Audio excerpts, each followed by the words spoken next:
नमस्कार, मैं हूं दिबांजलि मोइत्रा। भारत के हर घर में एक आम कहावत प्रसिद्ध है और दोस्तों की महफिल में कभी ना कभी इसकी चर्चा हो ही जाती है कि वो तुनक मिजाज है या फालतू की बात ज्यादा करता है।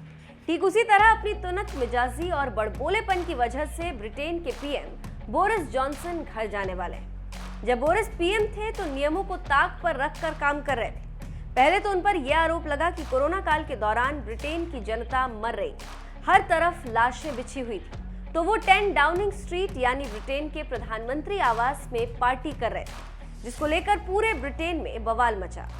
उसके बाद उन्होंने नियमों को ताक पर रखकर अपने एक सहयोगी को प्रमोशन दे दिया, जिसका नतीजा ये हुआ कि 7 काम करने वाले काफी नाराज हो गए और धड़ाधड़ इस्तीफा लगाने लगे। नतीजा ये हुआ कि मंत्रिमंडल से 44 से ज्यादा मंत्रियों ने त्यागपत्र देकर बोरिस की लुटिया डुबो दी और थक हार कर बोरिस जॉनसन को इस्तीफा देना पड़ा। अब उसी कंजर्वेटिव पार्टी ने नए पीएम की तलाश शुरू कर दी। पीएम की रेस में तो कई लोग हैं, लेकिन पूर्व वित्त मंत्री ऋषि सुनक काफी आगे निकल गए और दूसरे राउंड की वोटिंग में अपने प्रतिद्वंदियों को काफी पीछे छोड़ दिया। इसी सफलता पर भारत फूले नहीं समा रहा और 130 करोड़ की जनता पागल हो रही और अपने लाल को बधाई दे रही। खबरों की माने तो ब्रिटेन का प्रधानमंत्री बनने की रेस में भारतीय मूल के ऋषि सुनक 2 चरण की वोटिंग के बाद सबसे आगे, जबकि व्यापार नीति मंत्री पेनी मोरडोन दूसरे स्थान पर रही।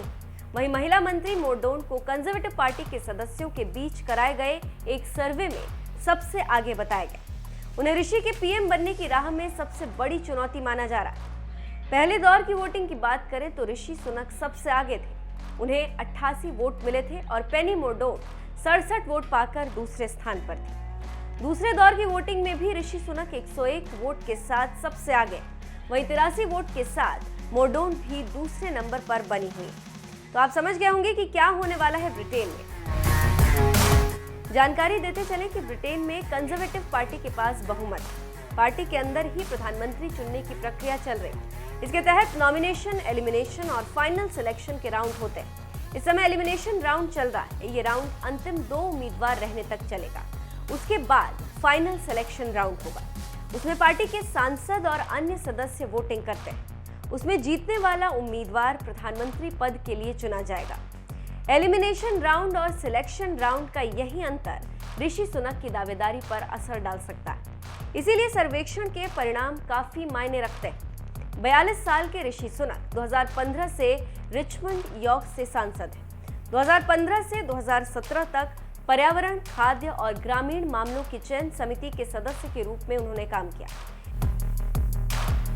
इसके साथ ही साथ वो जनवरी 2018 से जुलाई 2019 तक संसदीय अपर सचिव रहे। जुलाई 2019 में बोरिस जॉनसन सरकार में उन्हें ट्रेजरी का मुख्य सचिव नियुक्त किया गया। वो 25 जुलाई 2019 को प्रीवी काउंसिल के सदस्य बने।